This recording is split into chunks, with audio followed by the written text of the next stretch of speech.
لوگوں میں سب سے زیادہ اللہ کا محبوب وہ ہے جو مخلوق کے لیے زیادہ نافع ہے۔ حضرت سعید بن ابی بردہ اپنے باپ سے اور وہ اپنے دادا سے روایت کرتے ہیں کہ آقا کریم علیہ السلام نے ارشاد فرمایا علی کل مسلم صدقہ، ہر مسلمان کے اوپر لازم ہے کہ وہ صدقہ کرے۔ تو ایک شخص نے عرض کی کہ اگر کوئی شخص اس کی استطاعت نہ رکھتا ہو تو پھر وہ کیا کرے؟ فرمایا کہ وہ اپنے ہاتھ سے کوئی مزدوری کر لے اور اپنا پیٹ بھی پالے اور اس میں سے کچھ بچا کے اپنے ضرورت مند بھائیوں کی مدد کرے۔ جب حالات ایسے ہوں تو وہ کچھ مزدوری کر کے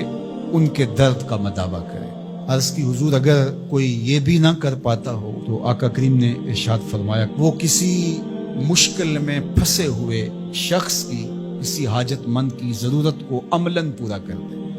کسی پھنسے ہوئے کو نکال دے، کسی ڈوبتے ہوئے کا ہاتھ پکڑ لے، کسی کا بوجھ اٹھا کے کمر پہ لاد کے منزل تک پہنچا دے، کسی دکھی کے کام آ جائے تو وہ عملاً کسی پھنسے ہوئے مشکل میں مبتلا شخص کی مدد کر دے، اس کی اعانت کر دے، اس کی نصرت کر دے، تو یہ بھی اس کا صدقہ ہے۔ قیل حضور سے عرض کیا گیا ارأیت ان لم یستطع، اس میں اتنی سخت بھی نہ ہو کہ کسی دکھی کا ہاتھ پکڑ کے کسی مجبور کی مدد کرے، اگر اس کے پاس یہ طاقت بھی نہ ہو تو آقا کریم نے ارشاد فرمایا قالا یامر بالمعروف او بالخیر، وہ نیکی کا حکم دے، اچھائی کی تلقین کرے۔ وہ ترغیب تو دے سکتا ہے، لوگوں کو بتا تو سکتا ہے کہ فلاں گلی میں ایک فاقہ زدہ شخص زندگی اور موت کی کشمکش میں ہے، لوگوں اس کی مدد کو پہنچو۔ وہ دہائی تو دے سکتا ہے، وہ شور تو مچا سکتا ہے، اپنے بھائیوں کی مدد کے لیے لوگوں کو تحریض تو دے سکتا ہے، ترغیب تو دے سکتا ہے، ابھار تو سکتا ہے۔ پھر عرض کی گئی ارأیت ان لم یفعل، کہ حضور اگر وہ یہ بھی نہ کر سکتا ہو تو آقا کریم نے ارشاد فرمایا اس کا وجود کسی کے لیے شر کا ذریعہ نہ ہو، اس کا وجود کسی کے نقصان اور ضرر کا سبب نہ ہو، فرمایا فإنہا صدقہ، اس کا یہی صدقہ ہے۔ کسی کو سکھ نہیں دے سکتا تو دکھ نہ پہنچائے، کسی کی مدد نہیں کر سکتا کسی کو دھکا نہ دے، کسی کی خیر خواہی نہیں کر سکتا تو بدخواہی کا مزاج چھوڑ دے، تو یہی اس کا صدقہ ہے۔ اللہ اکبر۔ تو اللہ کے محبوب علیہ السلام نے ہمیں ایک لاحہ عمل دیا، میں اور آپ دیکھیں کہ ہم ان میں کس مقام پہ کھڑے ہیں۔ اللہ نے اگر ہمیں مال فراواں عطا کیا ہے ہماری ضرورت سے زیادہ تو ہمیں اس میں سے صدقہ کرنا چاہیے، دل کھول کے صدقہ کرنا چاہیے۔ حضور علیہ السلام نے 3 چیزیں قسم کر کے کہیں کہ میں محمد صلی اللہ علیہ وآلہ وسلم اللہ کی قسم کر کے کہتا ہوں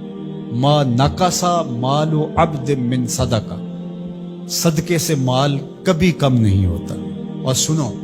اللہ کے محبوب کیا فرما رہے ہیں، اور میں ان لوگوں کے نام اپنی محبتیں پیش کرتا ہوں جو اس وقت میدان عمل میں موجود ہیں اور گرم موسموں کے تھپیڑے گوارا کر رہے ہیں اور اپنے بھائیوں کے ساتھ مشکل کی اس گھڑی کے اندر، مصیبت کے ان لمحات کے اندر کھڑے ہیں۔ مفلوق الحال لوگ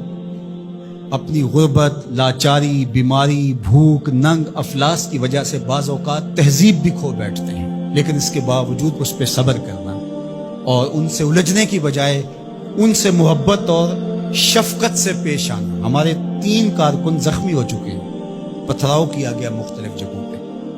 اور یہ پرسوں تو رینجر نے ہمارے دوستوں کو نکالا، لیکن اس پر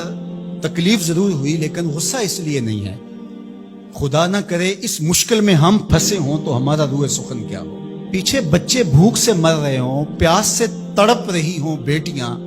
تو انسان لڑنے کو آئے گا، انسان الجھ پڑے گا۔ تو دوستوں نے کہا کہ ٹھیک ہے، قریبی علاقوں کے اندر آپ یہ جو ٹرک وہاں آپ کے پاس موجود ہے بانٹ کے آ جائیں، سامان سے زیادہ جانیں اہم ہے۔ تو میں سلام پیش کرتا ہوں اپنے ان ساتھیوں کو۔ انہوں نے کہا کہ ہم جو ان علاقوں کا وزٹ کر کے آئے ہیں جہاں ابھی تک کوئی مدد نہیں پہنچی اور 5-5 6-6 دن سے وہ لوگ بھوک میں تڑپ رہے ہیں، تو جو بھی ہوگا ہم مشکل سہ کر بھی ان تک پہنچنے کی کوشش کریں۔ اللہ ان کی حفاظت فرمائے، ان کی مدد فرمائے، ان کی نصرت فرمائے۔ اب سنیے حضور نے کیا ارشاد فرمایا۔ یہ میرے ان دوستوں تک جب میسج پہنچے گا تو ان کو بہت تسکین ہوگی۔ آقا کریم علیہ السلام نے ارشاد فرمایا کہ میں اس مسجد میں یعنی مدینہ المنورہ کی اس مسجد یعنی مسجد نبوی میں 1 مہینہ اعتکاف کروں، اس سے زیادہ محبوب رکھتا ہوں کسی مومن کی حاجت کو جا کے پورا کروں۔ 1 مہینہ مسجد نبوی میں اعتکاف کرنے سے زیادہ مجھے یہ پسند ہے، یہ زیادہ محبوب ہے کسی دکھیے کے کام آ جائے، کسی مصیبت زدہ کے کام آ جائے۔ تو یہ وہ کام ہے کہ جو مجھے اور آپ کو کرنا چاہیے اور اپنی اپنی استطاعت کے مطابق آگے بڑھنا چاہیے۔ جو لوگ فیلڈ میں موجود ہیں، جو لوگ یہاں ان کے لیے کمک بھیج رہے ہیں، جو اپنے اموال سے اور اپنے کردار سے اس کام کے فروغ کا ذریعہ بن رہے ہیں، اللہ سب کو بہتر صلہ اور جزائے خیر عطا فرمائے۔ میں پنجاب، سندھ، بلوچستان اور KP کی پولیس کا بھی شکریہ ادا کرتا ہوں، بہت جگہوں پہ انہوں نے ہماری مدد کی، اور رینجر کا شکریہ ادا کرتا ہوں جنہوں نے بہت جگہوں پر ہمارے کارکنوں کو حفاظتی حصار فراہم کیا، اور اس وقت بھی وہ ہمارے دوستوں کے ساتھ چل رہے ہیں۔ اللہ سب کو جزا دے، پاک فوج کو قدم قدم پہ خیر عطا فرمائے۔ مشکل کی اس گھڑی میں جو بھی ان مجبوروں کے ساتھ کھڑا ہے،